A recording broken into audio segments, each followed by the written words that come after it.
Okay. Okay. So good evening, everyone, once again, and welcome to the Buddhist Path of Awakening course. Let's bow in.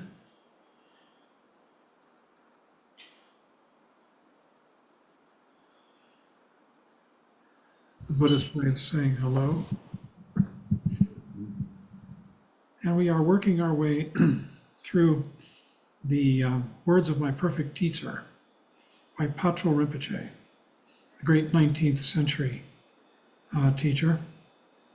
And we are on part 2 of this book, chapter 1, Taking Refuge, the foundation stone of all paths. So tonight, Michael is going to lead off. Welcome, everyone, and it's nice to be back again. Begin by saying that traditionally the Buddha told people who wanted to be his students that they shouldn't take what he said on blind faith, but should really test his teachings, test what he offered, test what he suggested, and find out if it rang true for them, if it worked for them, if it made sense in terms of their experience. He actually said they should test his teachings like a goldsmith tests gold to be certain that it's true gold and not some kind of fake or counterfeit. And when he was challenged in some way, say somebody came to him and said, such and such a teacher says I should do this, and you say I should do that, his answer wasn't to say, my way is right. His response would always be, try, see what happens, see what happens when you do what I say. And then if it rings true for you, you should follow. And many people found that what the Buddha taught was true, rang true to their experience. And the first commitment that people would make was refuge, which was to take refuge in the Buddha, refuge in the Dharma, refuge in the Sangha. But what we're talking about tonight, although it certainly includes that, is a deeper level of refuge, the kind of refuge that actually one takes in pursuing the highest teachings of the Buddha, the Vajrayana teachings. And that's why this section, this is the first chapter in part 2, which is titled The Extraordinary or Internal Preliminaries. Actually, sometimes they're also called the Uncommon Preliminaries, because they uncommon in the sense that they only apply to the beginning of the Vajrayana path. But again, it involves taking refuge, but it involves taking refuge as part of the first Nundra practice, actually doing prostrations. So by the time someone gets to this point of taking refuge in this way, at such a deep level, it's almost certainly the case that something in what they've practiced, something in what they've taught, something in what they've observed, something in what they've felt has really rung true for them, so that they're willing to make this kind of level of commitment. Because taking refuge is very much making a commitment on any level, actually. So there are 3 parts to this chapter. The first is the approaches to taking refuge. The second is how to take refuge. And then the third are the precepts that one should follow and the benefits of taking refuge. I'm going to be talking about the approaches to taking refuge, and then I'll say some things about the second part, how to take refuge. And then John will say some things about how to take refuge and finish with the third part, precepts and benefits of taking refuge. So as we begin, I'd like to remind people that there are footnotes in this text that are absolutely worth following up on, and I think the suggestion was to actually have 2 bookmarks, that's what I do, so that I can keep track and actually read the footnotes as I go along. In some cases, they're actually quite helpful in terms of understanding the text, and that's true here in this idea of taking refuge, because the very first footnote in this chapter says that the root meaning of refuge is to seek protection from a danger.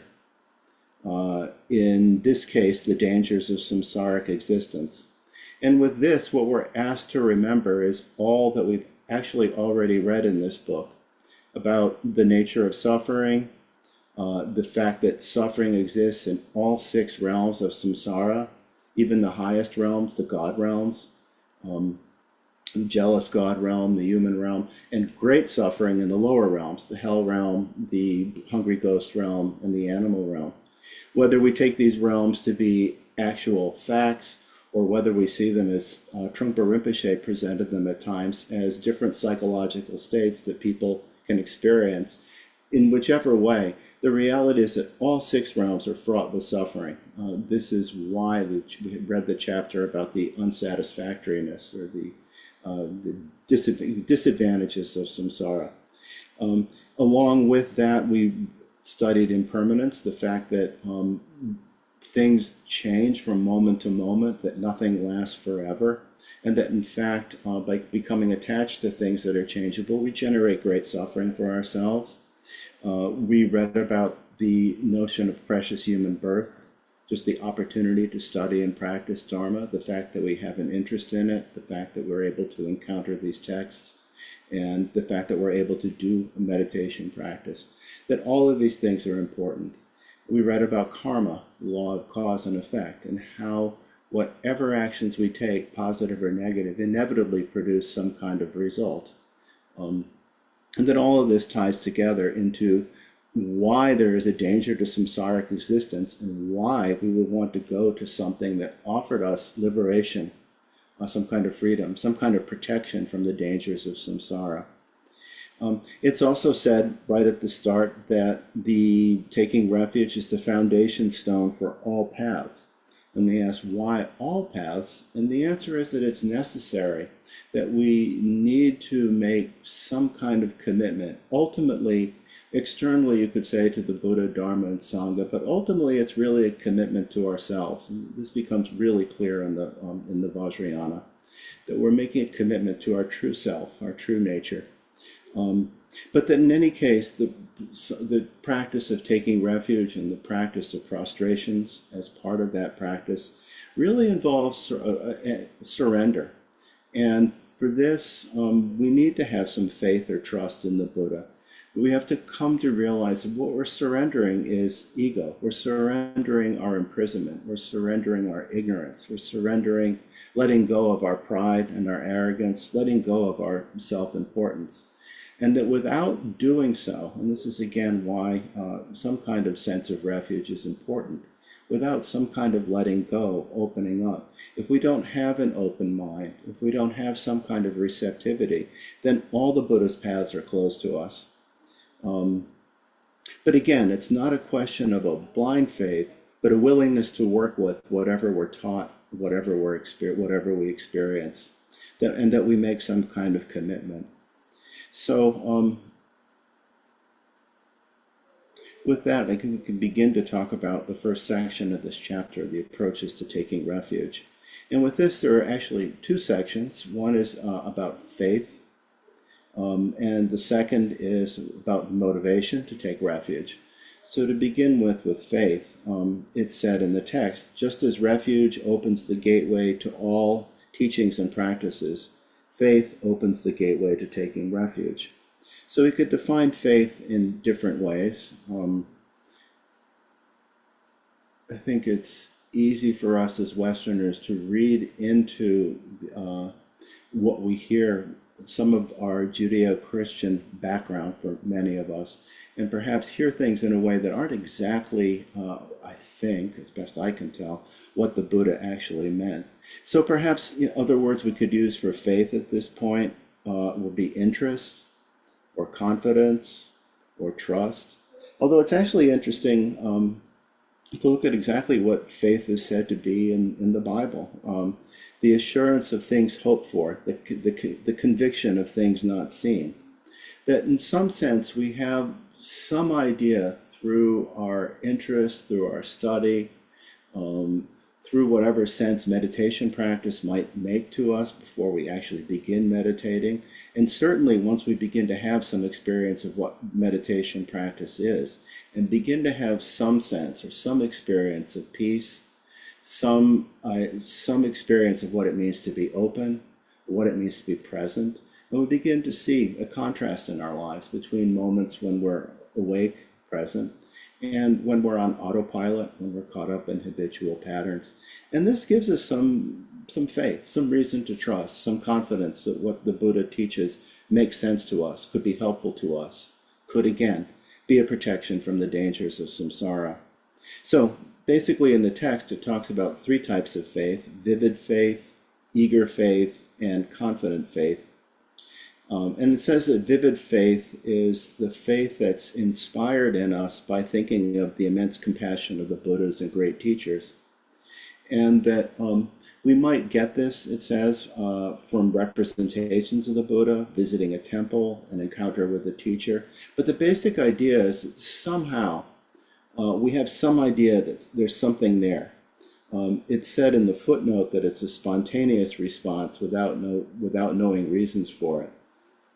And actually in the commentary, it talks about vivid faith as faith that arises really for no clear reason that we're aware of.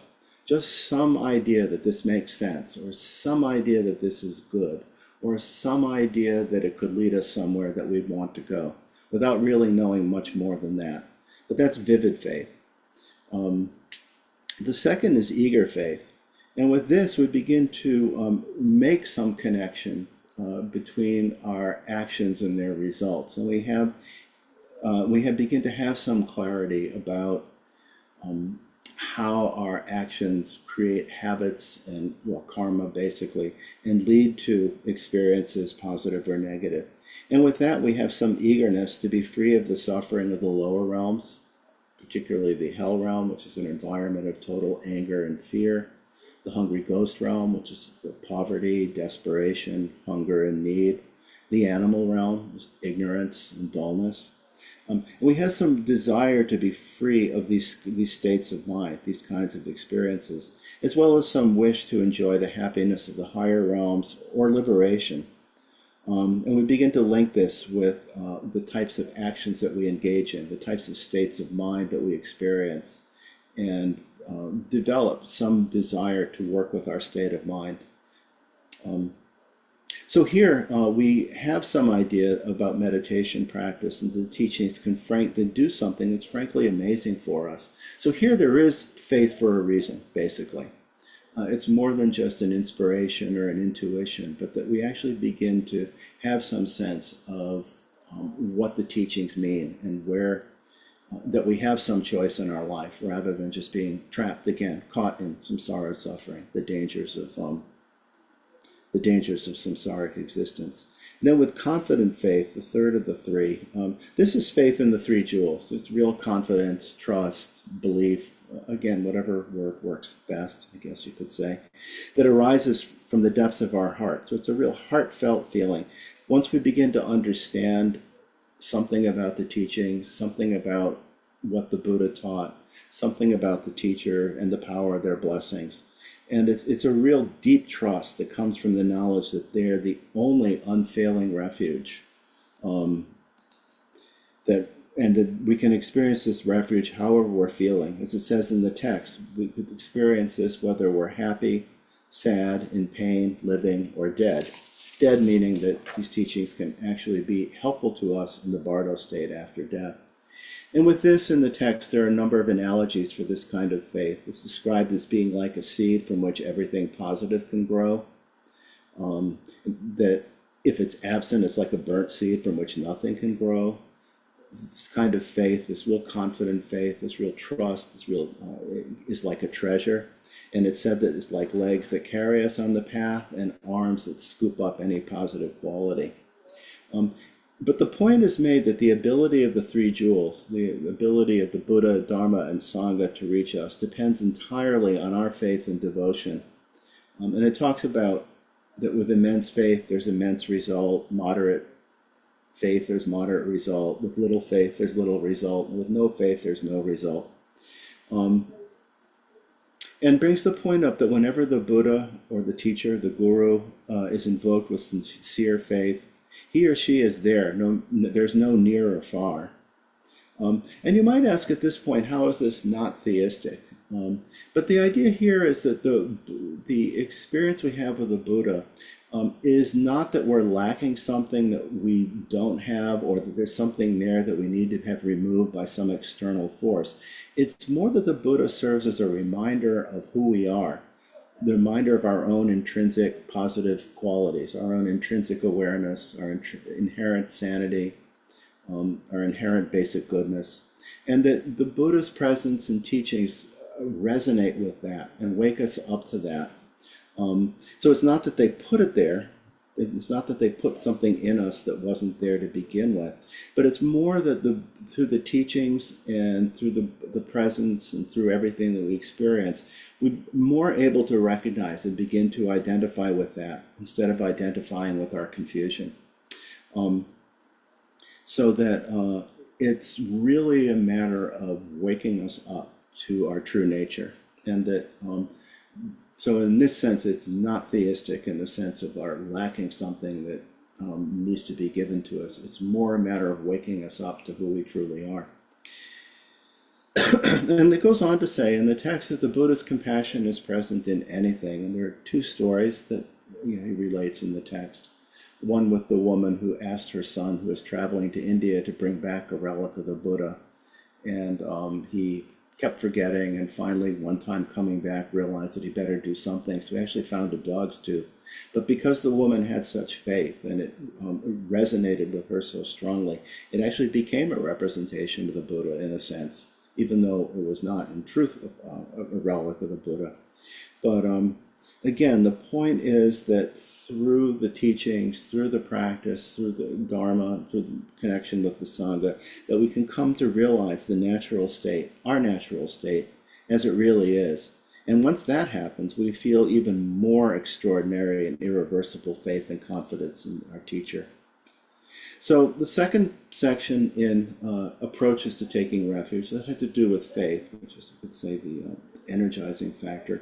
Kind of closely related is motivation. And why are we doing this? Why are we willing to engage in study, practice, and in particular the Nundro practice of prostrations, which can be challenging and difficult.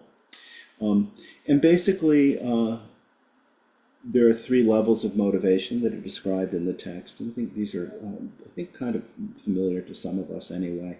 But the lesser desire is just the desire to escape the lower realms and enjoy the happiness of the higher realms.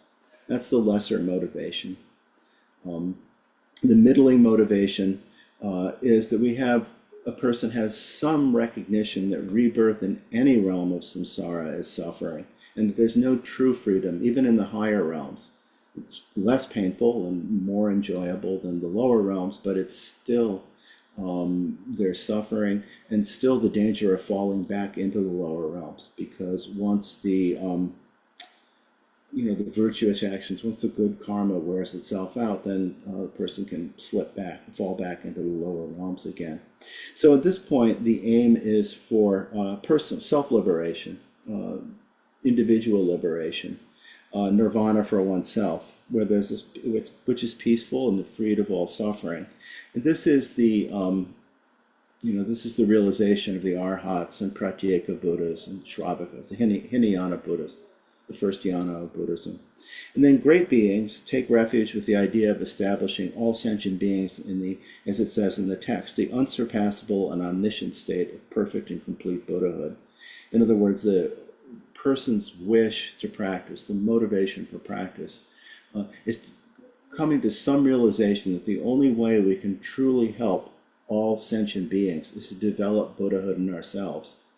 And so we wish to attain enlightenment so that we have the ability, the skillfulness, the precision, the awareness, the perception, all that's involved in becoming fully awake, so that we can be a benefit to other beings, and that anything we do until then is going to be limited by whatever confusion or ignorance we haven't worked through. So so those are the three levels, essentially, of motivation. And again, the text suggests that the most powerful motivation is the desire to attain enlightenment for the benefit of all sentient beings. So then the middle section is how to take refuge. And it gives different types of refuge that we might, again, depending on the type of practice or method that we're following, exactly what it is that we take refuge in. So the first is for the basic vehicle, for the Hinayana. And at this level, we take refuge in the Buddha as a teacher and as an example. We take refuge in the Dharma, the Buddha's teachings, as path or instruction, what we actually need to do. And we take refuge in Sangha as companions along the way. Then it goes into the some other types of refuge. That's in some texts that would be called the outer refuge, that's Hinayana. But as I said, with this section of the text that we've entered into, where we're talking about the uncommon preliminaries, the extraordinary preliminaries, we're actually talking about taking refuge on the Vajrayana level as well, or establishing the ground so that we're able to do Vajrayana practices. So it says the general method of the extraordinary secret mantra vehicle is we offer body, speech, and mind to the teacher. So again, it's a real sense of surrender. That we work with the yidams. Yidams are the deities that are worked with in visualization practice, particularly self-visualization, as a way to wake oneself up. And we take refuge in dakinis as companions. More traditionally, these are called the three roots, where the teacher or the guru is considered the root of blessings. The yidam, which the teacher gives to a student to practice, is the root of accomplishment or siddhi. And that the dakinis and dakas are the protectors, and they represent the activity principle, basically, activity in the world. Then he talks about the special sublime method of the Vajra essence. We take refuge in the path. This is again, this is a method. It's the special sublime method. This is the method involving meditation on the subtle body, on nadi, prana, and bindu. Nadis are channels in the body. Prana is the energy or breath or wind, and bindus are the essence that one works with, learns to direct in meditation practice as a way of profoundly settling the mind and profoundly working with body energies.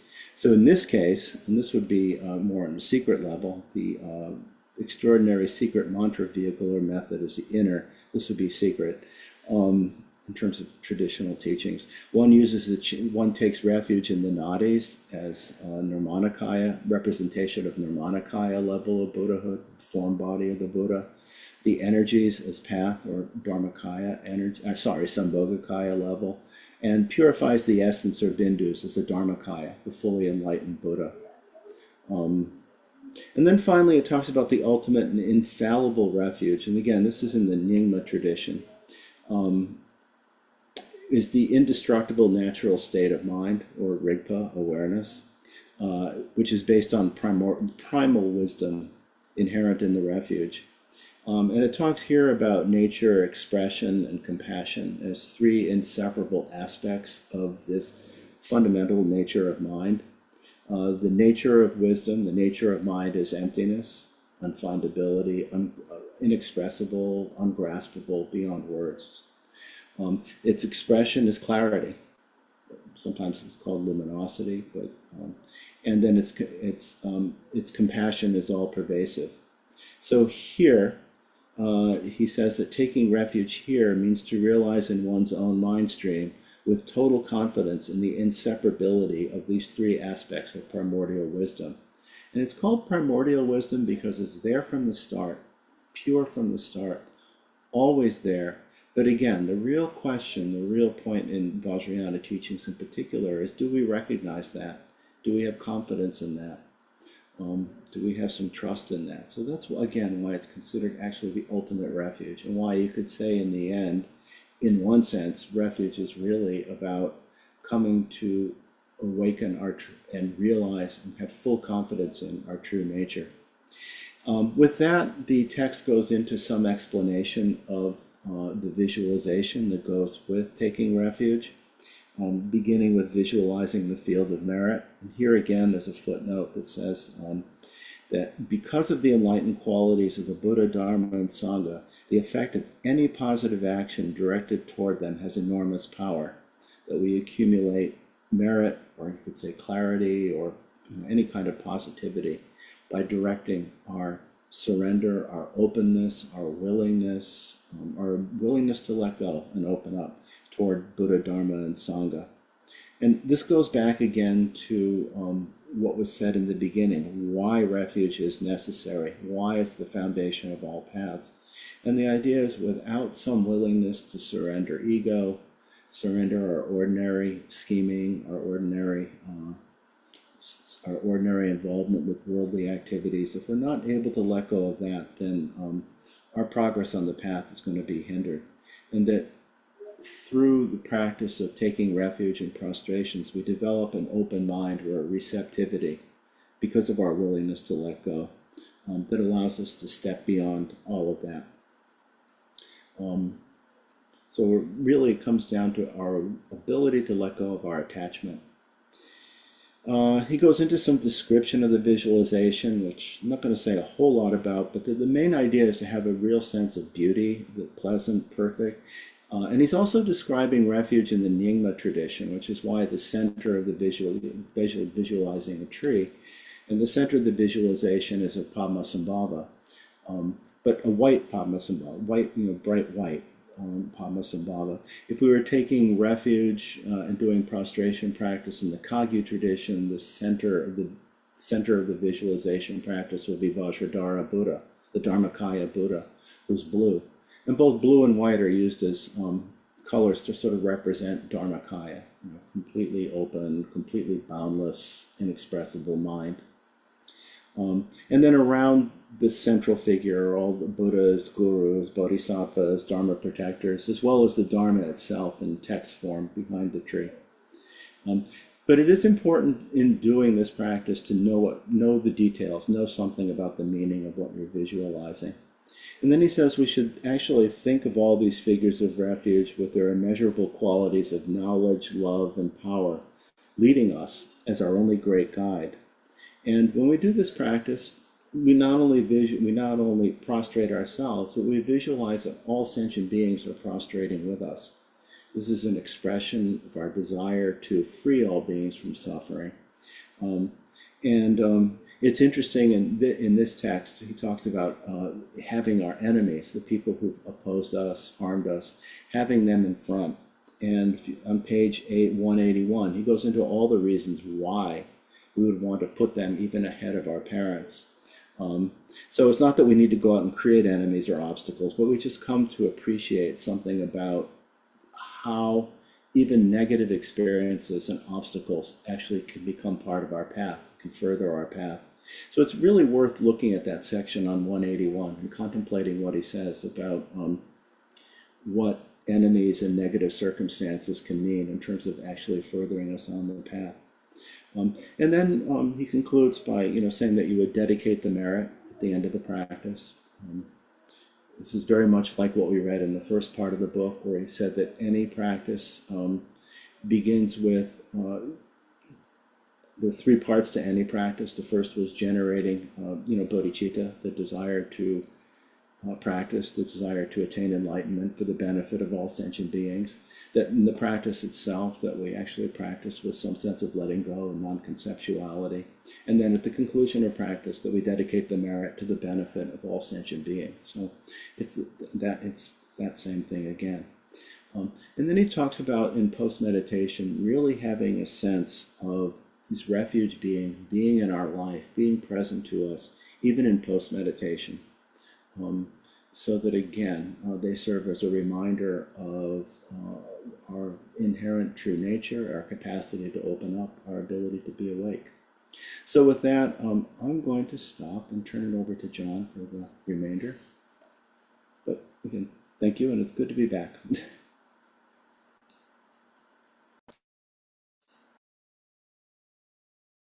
You're muted, John. Michael, tell me where you've stopped. I'm not quite clear. I just went through the second part of how to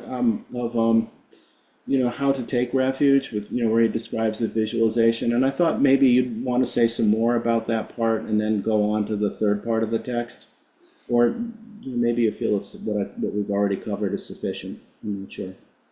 Okay. Let's see. Hold on a second.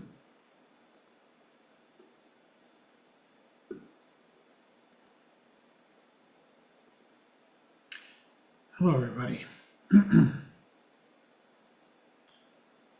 So, I think one of the most important parts of the section that Michael has covered has to do with what was termed faith. Can also be called confidence. And it's confidence, faith, understanding of the very essence of the teachings, of the essence of awareness, of what it means to be awake now, in this present moment, here, effortlessly. It involves complete confidence because any trace of self-doubt and you are not completely aware. You're involved in thinking about what's lacking, how you are lacking. And total confidence allows the practitioner to rest in this awareness that is our birthright. It's already here. It never stops. It's continuous. We just simply become distracted, lost in dreams, and then we come back to it, and here we are. No effort. Any effort is part of the lack of confidence, and one lets that go, and then here we are, awake, faith. This is the real meaning of the what he's calling faith, also confidence. He says here are some quotes. What is more, it is also upon faith alone that actual realization of the absolute truth, the natural state depends. As it is said in the sutra, this is the Buddha speaking, O Shariputra, his main disciple, absolute truth is only realized through faith. Faith is total confidence. There's nothing there.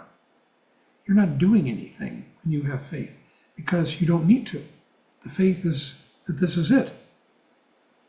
As you develop a faith quite beyond commonplace, by its power, the blessings of the teacher and the three jewels will enter you. Then true realization will arise, and you will see the natural state as it really is. And this is the very heart of the path. And then it says, faith and realization of the natural state support each other. That is, that when one begins to recognize this natural state, it breeds faith. You have developed confidence that you can relax into it. And again, what was emphasized in this previous section is that this comes through relationship with a teacher. This is how this faith develops. This is how this faith is introduced, through the relationship with a teacher.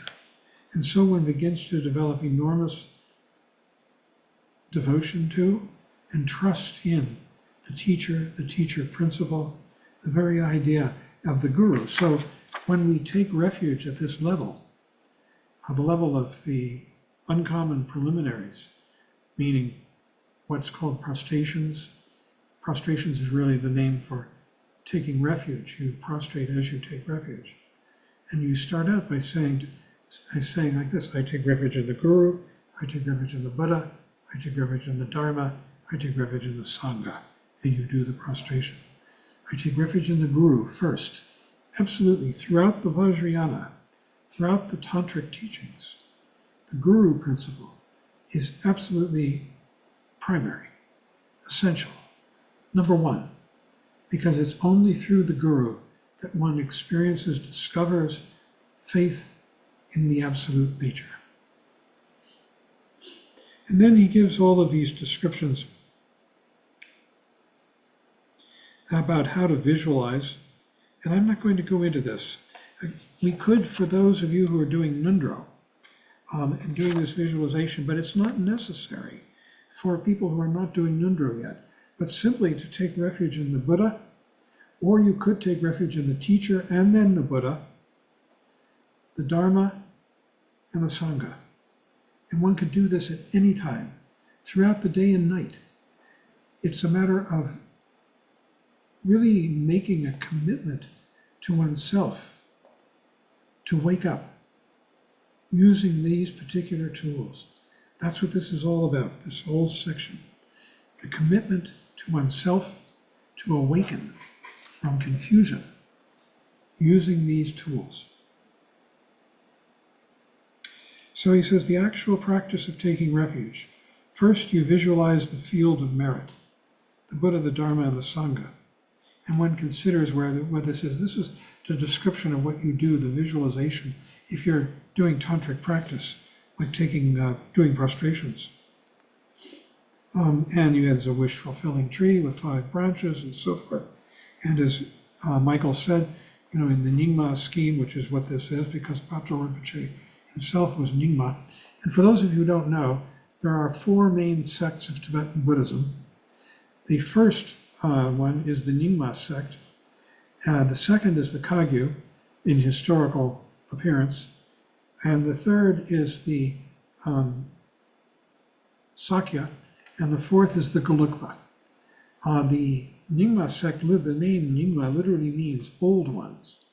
And these are the Buddhists who arrived and were converted by Padmasambhava, who arrived in Tibet around 750 or so, nobody knows, the 8th century, and really cleared away all the obstacles in the forms of obstructing forces, demons, and anti-Buddhist forces, cleared them away and established Buddhism in Lhasa, created monks, and he went all around Tibet doing this. He was a very fierce guy. And then, so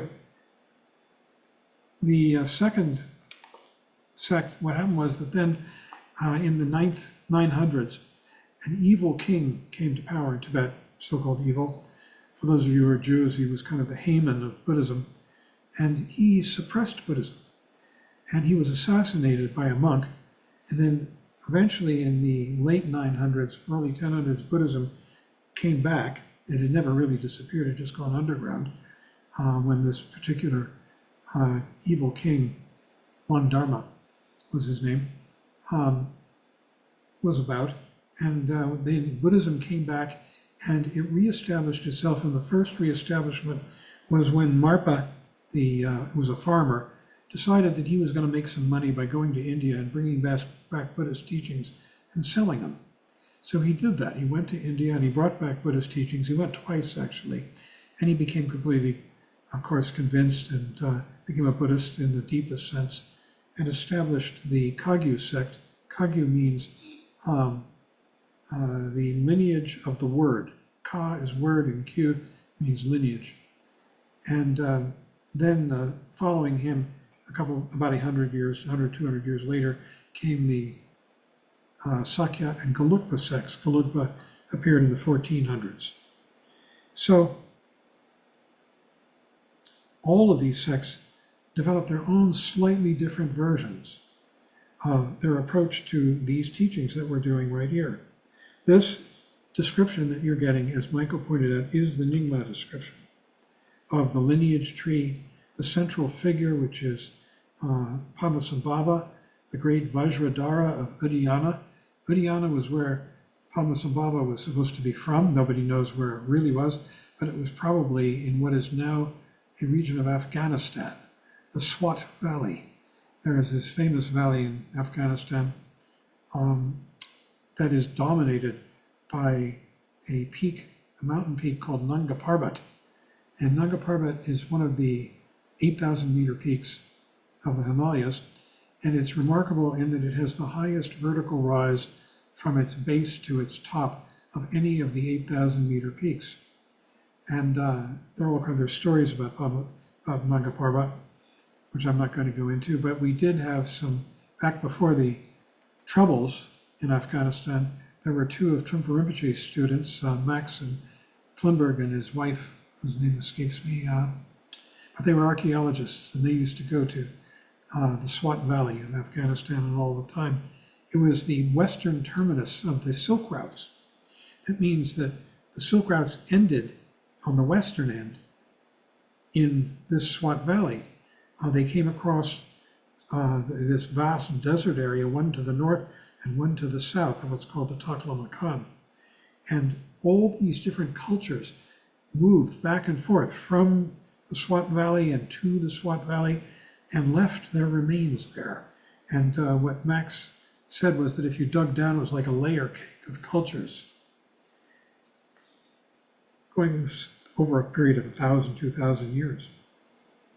So I'm not going to go through the different descriptions here. We could, for those of you who are doing Nundro, this is Nundro, what we're describing here. Nundro is the preliminary practices. And for those of you who are, we could go through this. Although it is the Nyingma version. The Nyingma are the old sect, and then we are both Nyingma and Kagyu in our tradition because Trungpa Rinpoche was born as a Kagyu Tulku. That's the second sect of Buddhism that came in later. But his root guru, Jamgon Kongtrul of Shechen, was Nyingma. So he incorporated both sects in his very being.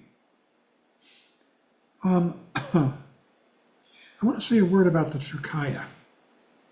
It's a very important principle and it runs throughout this chapter. Trikaya means tri, three, kaya, bodies. These are the three bodies of the Buddha. And really what they are is the three principles of reality.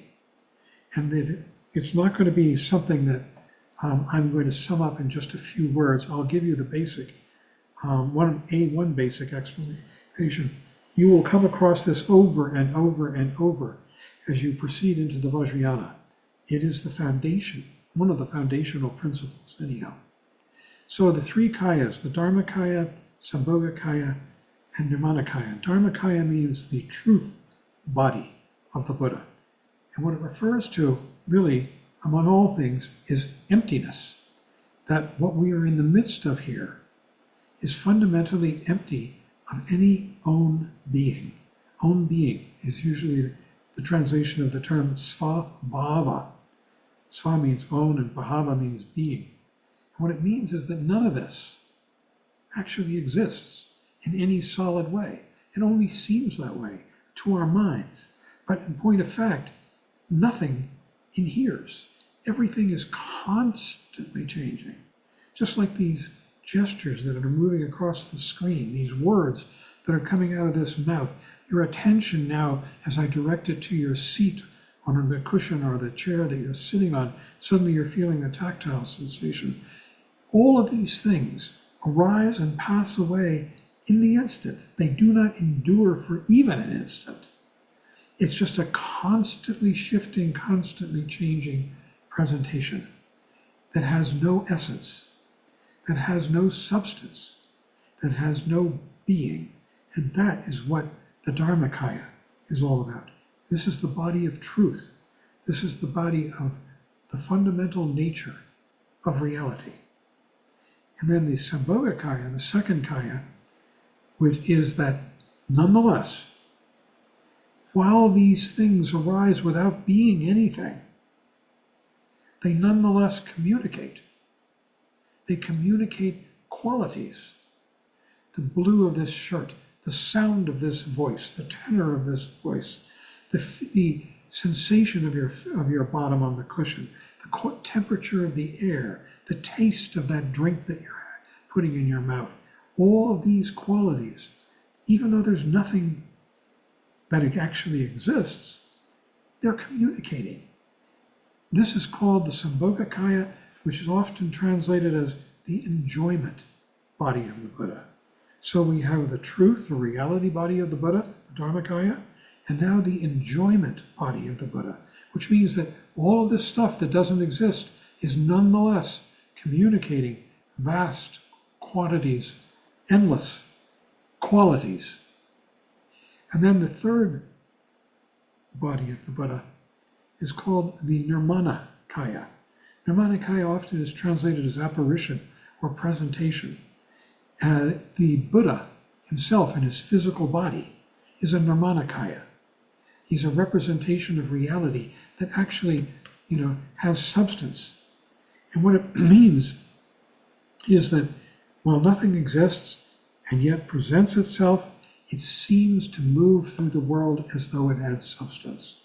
More than that, by doing this, it is of immense benefit to all us confused sentient beings, these Buddhas. So the Nirmanakaya is really the body of compassion. Because, and this is not compassion in the sense of feeling sorry for or of trying to help somebody. It's compassion in the sense of joy, appreciation, love for the way everything that doesn't exist nonetheless communicates all its qualities and seems to present. And this is the Nirmanakaya quality of reality, these three bodies. And they're mentioned again and again, and especially in this chapter, we're talking about the three kayas. So I want you to understand what this is. It gets deeper and deeper. There are more and more explanations of the three kayas. So he describes what's on the different branches. On the rear branch, I like this one, is the jewel of the Dharma in the form of a pile of books. Topmost in a lattice of light are the 6,400,000 tantras of the great perfection. The Nyingma path culminates in the teachings of the great perfection. It's called Dzogchen. Dzog means perfection. Chen is a word that means great. And Dzogchen teachings are the last stage of the Nyingma path of great enlightenment. And they have at least four, and if you want to go into the fourth, more subdivisions, each becoming more subtle than the last. And they are communicated in these 6,400,000 tantras, which were compiled and organized by the great teacher Manjushri Mitra. So we've got all kinds of things in these branches. You can read this description. The Dharma protectors, we've got the principal students and disciples of the Buddha. We have all the bodhisattvas that are in these branches. And as Michael pointed out, I don't know, he didn't point this out, but your mother and father are prostrating with you. How did that happen? Hold on a second. All right.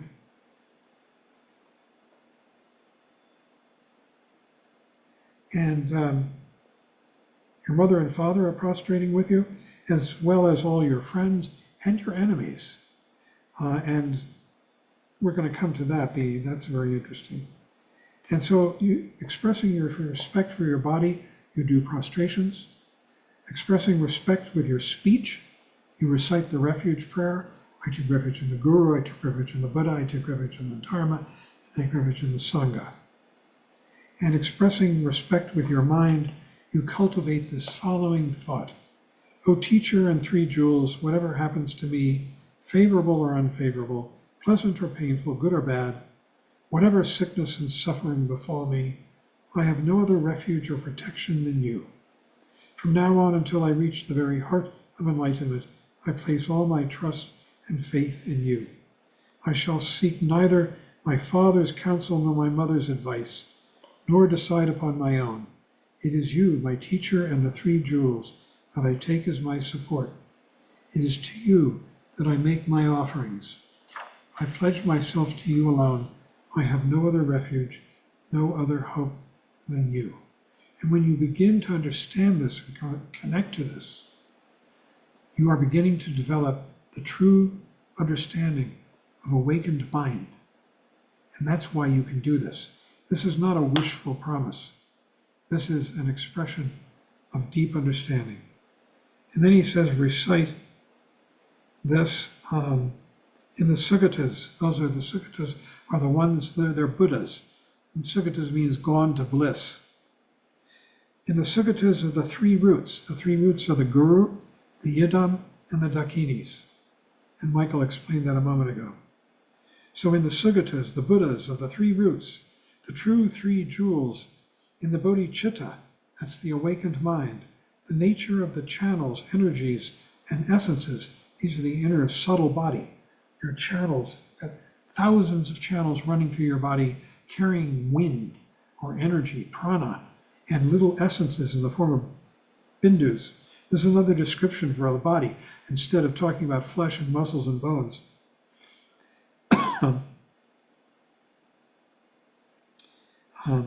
And in the mandala of the essential nature, natural expression, and compassion. This is the Dharmakaya, the essential nature, the natural expression, the Sambhogakaya, the enjoyment body, and the compassion, the Nirmanakaya. I take refuge until I reach the heart of enlightenment. So you're taking refuge in these three main aspects of reality until you reach the heart of enlightenment. And you say this as many times as possible. And he says, why are our enemies and obstacle makers given precedence over your own parents? It's because we need to develop patience. That means tolerance. That means the ability to rest without wishing things were otherwise, without developing hate, anger, aggression, resentment, but to simply see what is. Patience is one of the main virtues of the Bodhisattva treading the path. We talked about this earlier in other teachings. So it says, enemies and obstacles bring you to the Dharma, as happened to Jetsun Mila. You remember he was attacked by his aunt? I think it was his aunt, who took everything stole everything from his mother and robbed him of his inheritance. And this brought him ultimately to the path. So omniscient Longchenpa, king of Dharma, says, assailed by afflictions, we discover Dharma and find a way to liberation. Thank you, evil forces. Right. When sorrows invade the mind, we discover Dharma and find lasting happiness. Thank you, sorrows. Through harm caused by spirits, we discover Dharma and find fearlessness. Thank you, ghosts and demons who scare us. Through people's hate, we discover Dharma and find benefits and happiness. Thank you, those who hate us. They drive us into the true understanding, away from wishing for some ultimate divine goodness. Instead, we rest in things as they are, the reality. Through cruel adversity, we discover Dharma and find the unchanging way. Thank you, adversity. Through being impelled to by others, we discover Dharma and find the essential meaning. Thank you, all who drive us on. We dedicate our merit to you all to repay our kindness. And what this is saying is, not only have your enemies therefore been very kind to you in this life, because they've driven you into the Dharma, they have also been your parents in past lives. That's a standard Buddhist trope. All beings have been our mother. This is why you should give them such an important place in this practice. Then you dissolve this assembly. It says the surrounding deities, this is the end of a practice like this, when you're doing your refuge, taking refuge in the tantric style. The surrounding deities melt into light from the outside inwards and dissolve into the teacher in the center of your visualization, embodiment of the three refuges. And finally, the teacher dissolves and vanishes into light, and you rest for as long as you can in the primordial state, free from all elaboration.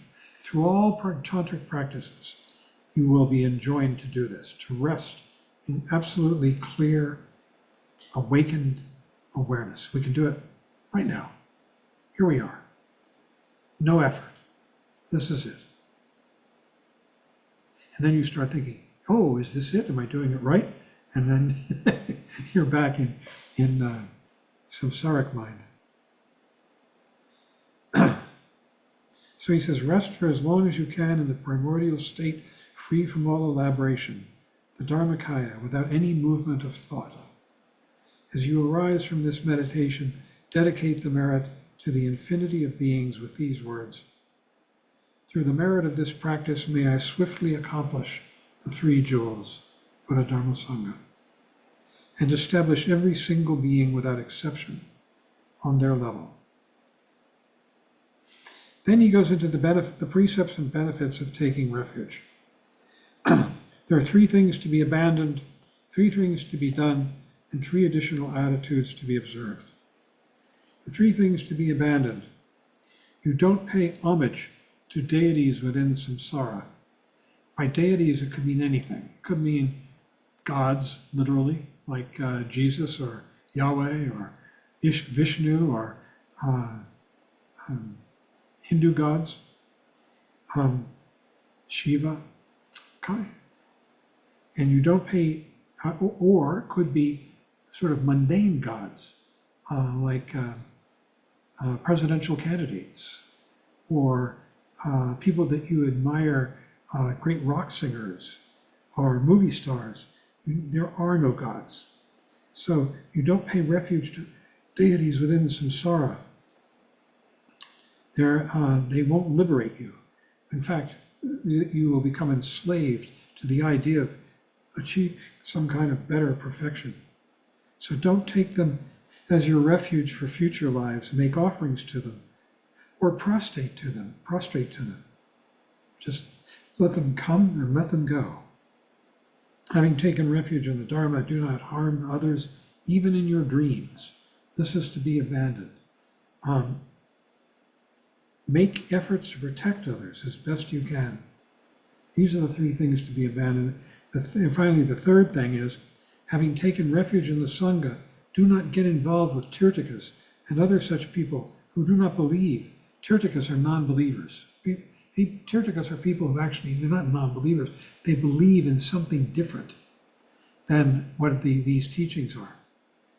And you don't believe in anything. You just take the teachings as instructions.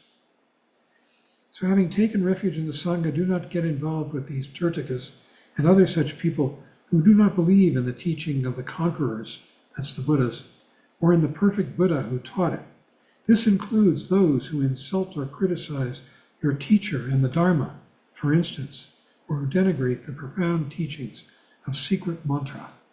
And I've heard now, the school that I helped found, Naropa, there is a contingent in the student body and perhaps the faculty who hate Trungpa Rinpoche or don't want anything to do with him, feel that he was an abomination of some sort. And these are the people that I should not become involved with, is what this is saying. 3 things to be done. Having taken refuge in the Buddha, honor and respect even a tiny piece of a broken statue of the Buddha. Having taken refuge in the Dharma, respect even a fragment of paper or a single syllable of scriptures. Place it on your head. And taking refuge in the Sangha, consider that anything that symbolizes it, be it no more than a patch of red or yellow cloth, as the true jewel of the Sangha. Regard it with faith and vision. So we treasure the Sangha. With regard to the Dharma, it's interesting, with texts, you can pile up Dharma texts, but you should not put a non-Dharma text on top of a Dharma text. This is one of the rules. And the 3 supplemental precepts. Look upon your teacher as the true jewel of the Buddha. Serve and honor him and her. When I think of my own life, I didn't do enough. And would now, and do now. Consider every word of your sublime teacher as the jewel of the Dharma. Yes. Consider the teacher's entourage as the jewel of the Sangha. Respect them with your body, speech, and mind. And then it says, particularly in the secret mantra vehicle, that's the Vajrayana, Tantra. The teacher is the main refuge. His or her body is the Sangha, his or her speech is the Dharma, and his or her mind is the Buddha. The teacher is everything in the Vajrayana because the teacher communicates reality to you. And you don't serve the teacher, like subserviently. That's a Tibetan expression. Tibetans, when they want to be subservient, go like that. You don't do that. What you do is you open your mind and you be there with the teacher, with their openness, with their reality.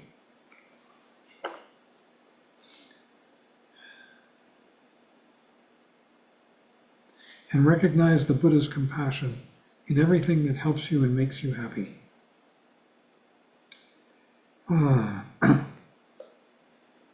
So you're enjoined to recognize everything that appears as being manifested by the three jewels: the Buddha, the Dharma, the teachings, and the Sangha, your community of fellow travelers on the path.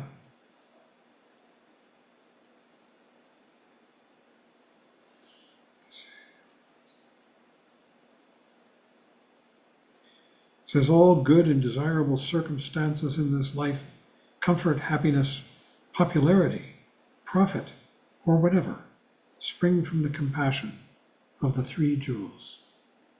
Offer everything to them.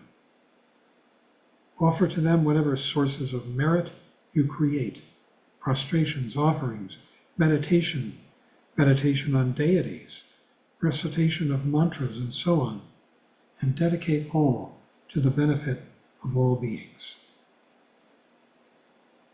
It says, train yourself until you reach the point where even feeling afraid in a nightmare, you remember to take refuge. That's a talent. Because that means that you will also remember to do so in the intermediate state. That means the bardo. That means when you die. If you can do it in your dreams now, remembering to take refuge, especially when you're afraid, you will have a much better and perhaps excellent chance of being able to do it in the bardo state when you die. The bardo state is like a dream. You've lost your body. You're dead. But your mind continues on, looking for somewhere to land. And in that state, you could be very afraid. It says, in short, place your entire trust in the three jewels and never give up the refuge, even at the cost of your life. Talks about Atisha, emphasizing this.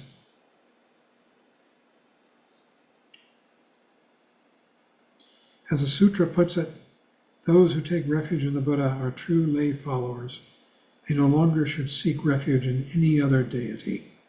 Those who take refuge in the sacred Dharma should have no harmful thoughts. Those who take refuge in the noble Sangha should no longer associate with people who are anti-Buddhist, anti-Dharma.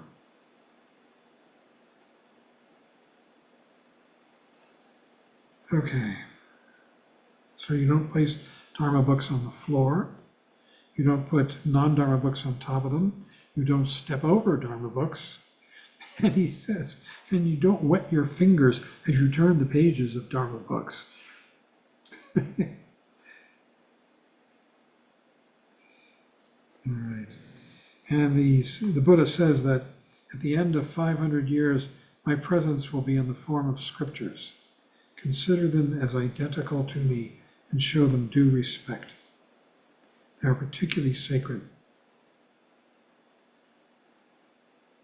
Then he goes into some of the symbols of the Vajra and bell, which I can let you read. You will acquire a Vajra and bell.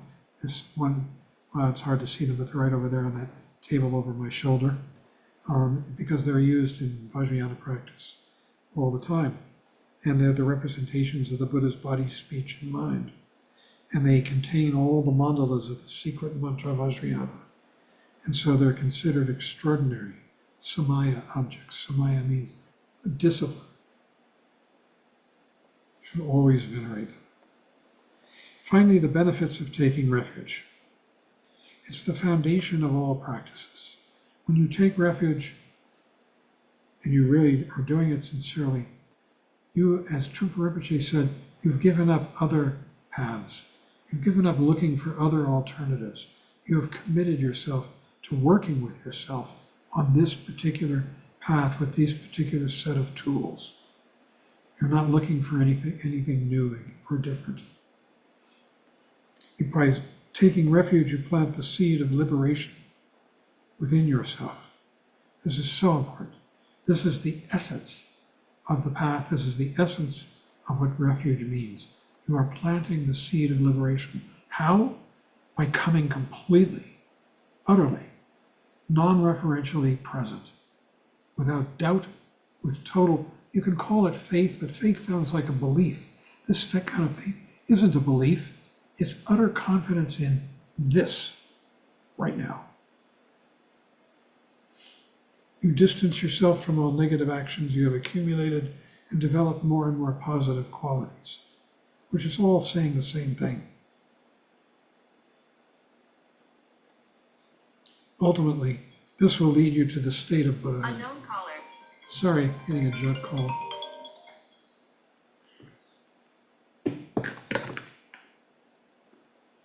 Hold on.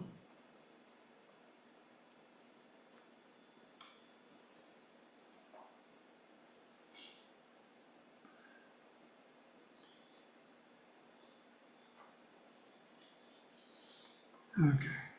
And then he concludes with these other benefits. He tells the story of the dog who chased a pig around a stupa, which is a representation of the Buddha. And through this circumambulation, the seed of enlightenment was sown in both of them. So, it can come in a lot of ways. And there's the story of the tsatsa. Tsatsa is a representation of the Buddha. And there's this story of this person who discovered a tsatsa on the ground and covered it with their shoe to protect it. And then somebody came along and thought, that's a bad thing to do, cover a tsatsa with their shoe. That's representation of the Buddha. They took the shoe off, and both of them inherited a kingdom, it says. So taking refuge in the three jewels reduces and exhausts even the evil actions you have accumulated in the past. They become dream. And I'm working with a tantric text right now that has reminders in it. One of the reminders is that the events of this life have absolutely no substance and are gone, gone, gone when they're gone. And then there was a commentary to that particular reminder by a great teacher, Jamgon Kongtrul, the great Jamgon Kongtrul of Shechen, who said, when you die, the memories of your life will be of no more significance or importance than last night's dream. And that's what this is saying. That all of the thoughts and memories of our lives, all the things that we're proud or ashamed of, frightened of, brave about, they all evaporate now or later, or we can keep them alive by constantly thinking about them, but we're just reviving what doesn't really exist. Have no more significance than last night's dream. And for your amusement, I'm writing a memoir of my life, especially my time with Rinpoche, and the title is Last Night's Dream. So it's important to know that there is nothing better than taking refuge for cutting the stream of negative actions in the future. We are in an age of decadence, I'm reading now from the text, and people who meditate on the profound meaning and whose good actions are powerful can easily be deceived by the seductions of ordinary life. They are held back by families and friends. They suffer from adverse circumstances like sickness and interference from negative forces. So they're being reminded again and again of last night's dreams, which are just very particular little stories. In many guises, obstacles to Dharma practice come up and destroy all their merit because we get lost in negativity. But as the antidote to these dangers, if you make a real effort to take refuge sincerely in the three jewels, the Buddha, the teacher, as an exemplar of the truth and as a doorway into reality, the teachings, the Dharma, as an explanation of how you tread the path into that reality, and the Sangha as the collection of wonderful friends with whom you make this journey, then everything that opposes your practice will be transformed into favorable circumstances, and your merit will grow increasingly.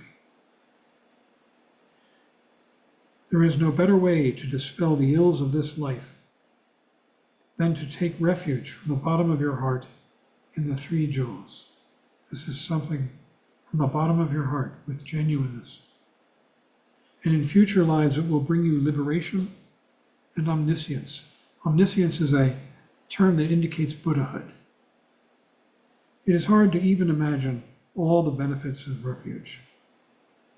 In the Immaculate Sutra, it says, if all the merit of taking refuge were to take physical form, the whole of space, entirely filled, would not be enough to contain it. And in the condensed transcendent wisdom, it says, if the merit of taking refuge took form, all the three worlds could never contain it. Could the vast amount of water in all the great oceans ever be measured with a quarter-pint scoop? Now remember, the three worlds are these three aspects of samsara. They are the 6 realms where we live. Then there are the 2 God realms above us, which are also samsaric, the realms where gods live. And gods are purely mental creations in those realms. So it says, all the 3 worlds could never contain the merit of taking refuge. The Sutra of the Heart of the Sun says, he who has made the Buddha his refuge cannot be killed by 10 million demons, because they're just dreams. Though he transgress his vows to be tormented in mind, it is certain that he will go beyond rebirth. So finally, devote yourself earnestly, therefore, to taking refuge, the basis of all Dharma practices, for its benefits are immeasurable. And we could have a discussion, as we will continue to do tomorrow. Modro.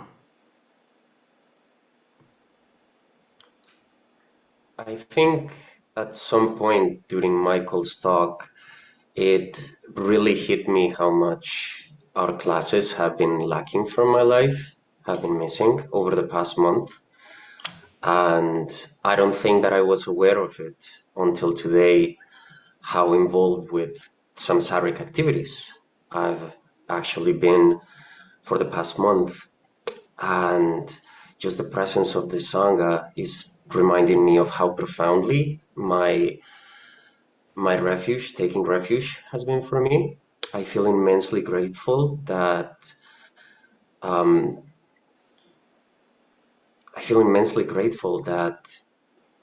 these teachings have connected with me, despite the fact that I was born so far away from the Dharma. Probably out of the Sangha, I'm one of the people that was born in the heart of Catholic country, very far away from these teachings. And the fact that they can touch my heart in this way, and the fact that I feel so connected to everybody in here and to the way that these presentations have been done, make me feel how much merit I must have accumulated in previous lives. And I think that I'm thinking about how fortunate I feel to feel this longing for these teachings, to just this desire to involve myself with the practice more and so wholeheartedly to be connected to them. So I think that today has been a very humbling day that is just showing me how much I treasure everybody in this group and how much I treasure what you, John, and you, Michael, and everyone is doing. So thank you so much for the wonderful reminders of the best aspect of this human birth. Thank you. We're all so fortunate to have discovered this path. And I'll just tell you that the teachings say that all of you who are on this path, especially the more committed you are and the longer you've been on it, the more you have been on this path in previous lives.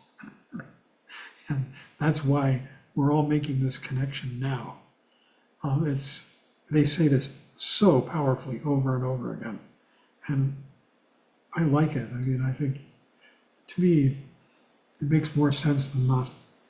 But each person can decide.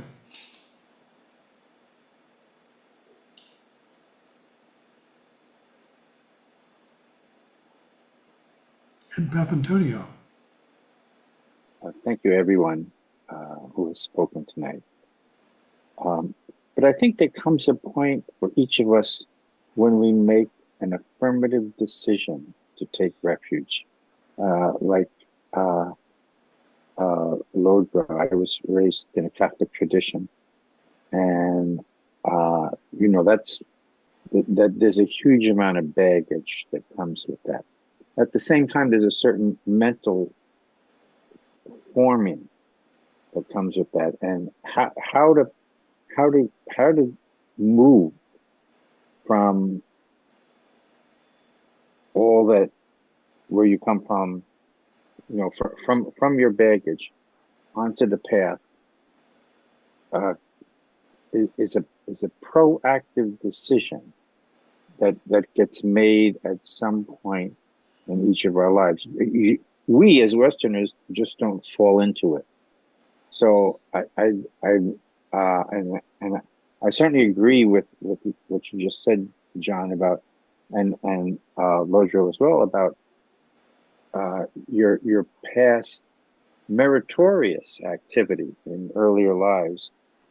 Really, when you think about it, becomes apparent in certain reactions that you might have had before you make that decision even. And the other thing that I would like to say, that I think it's important, is that we have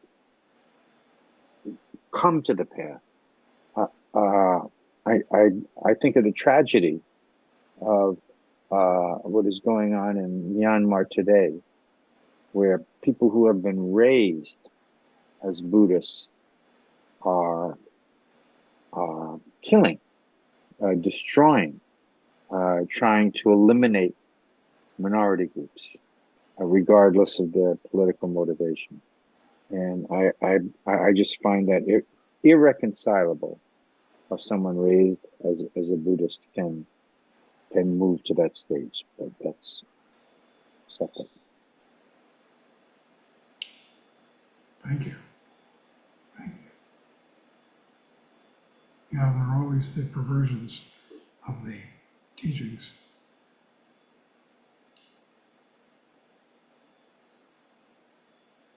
It's happened over and over again through the centuries.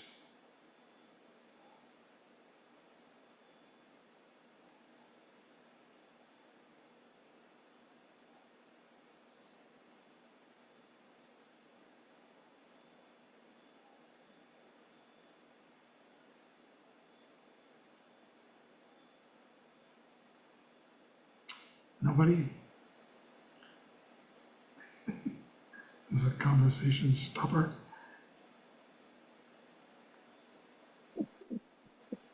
Oh, Philip. So, like Loder, I would also like to say I'm very glad the classes have resumed. And I read and study a lot. So I spent this last month thinking I didn't really miss the classes at all.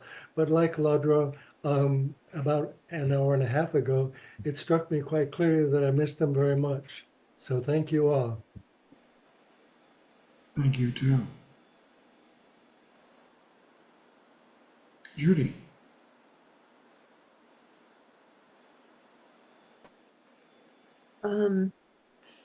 Thank you so much for the teaching. It's just wonderful to be back. But I'm having a problem getting my head around the use of the word bodies. How should I understand that? Body seems to be such a corporeal thing. Is there another word that would kind of be easier to understand? The three bodies of or four bodies of the Buddha.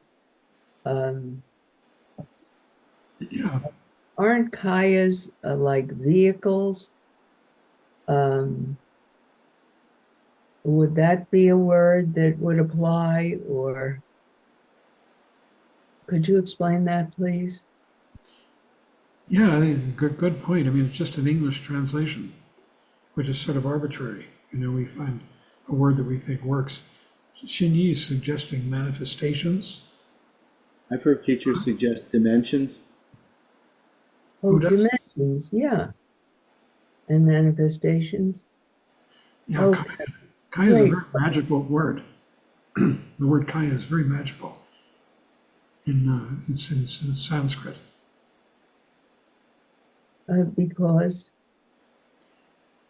Because it doesn't have the kind of substance that the word body has. Yeah, that's the deal. Yeah. Mhm. It's much more spiritual and multidimensional, the word Kaya. It's a very profound word. And when it's used, it's only used in very profound contexts. Michael, you have anything? Not really, just say that, in different teachings, they're presented in somewhat different ways. Sometimes it's said there are just two kayas, the Dharma kaya, which is has no form at all, and then form kayas, the Sambhoga kaya and Nirvana kaya. Sometimes you hear four kayas, so there'd be the fourth being Swabhava kaya, which is the unity of the three kayas. And then sometimes they just talk about Dharmakaya alone and say that everything else just manifests out of Dharmakaya. So it's quite a profound teaching, especially Dharmakaya as the level of ultimate, which is said to be inexpressible, ungraspable, but we still try to express it anyway. Thank you so much.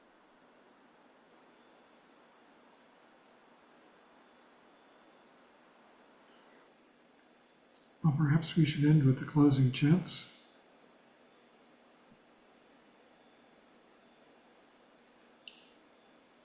Yeah, it's almost 7. Who's putting them up? Michael, are you going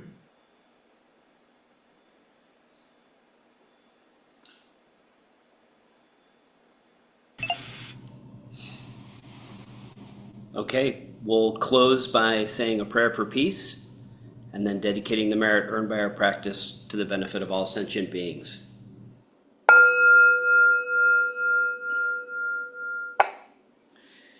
By the blessings of enlightened and compassionate ones, by the power of my positive actions of 3 times and my prayers of pure aspiration, may wars, conflicts, epidemics, and all other maladies dissolve in this world, and may the earth and all who live on this earth enjoy the abundance of well-being.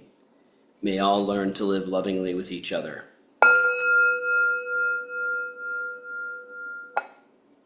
By this merit, may all obtain omniscience, may it defeat the enemy wrongdoing, from the stormy waves of birth, old age, sickness, and death, from the ocean of samsara, may I free all beings. By the confidence of the golden sun of the great East, may the lotus garden of the Rigdon's wisdom bloom, may the dark ignorance of sentient beings be dispelled, may all beings enjoy profound, brilliant glory.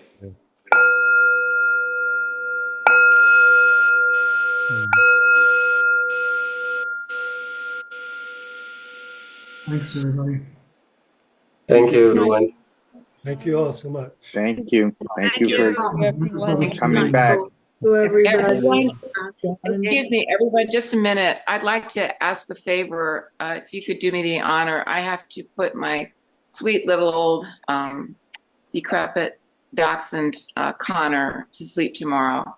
Oh, And if you all could please, like, during the day, it's going to be around midday, to send him on his way and tell him not to be afraid and the other things we're supposed to do when we pray when someone's dying. I'm going to be doing Om Mani Padme Hum, which is a prayer to say for the dead. But it would mean so much if you all, it would really push him on his way and hopefully help him, not get stuck in Bardos where you don't want to get stuck. So what time zone are you in, Vicky? I'm in the East. Okay, me too. Yeah. Will do. So But thank you. I feel so privileged to have everybody here I feel so alone in this, and it's so nice to have all of you who are aware of this sort of thing. So This is thank your you. cat. Your Do cat, it. right? No, Dog. My dog. dog. Oh, your dog. Your dog. Okay.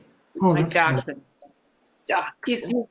he's blind and he's failing, and it's time. And so I've done this before, but this would be wonderful to have all of you with us, with him and me too. So thank you so much. What's his name?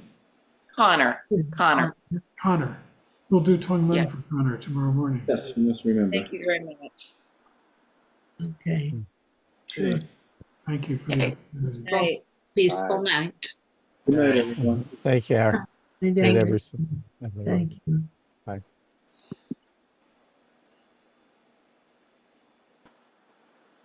Okay. Well, you're still recording? Hey.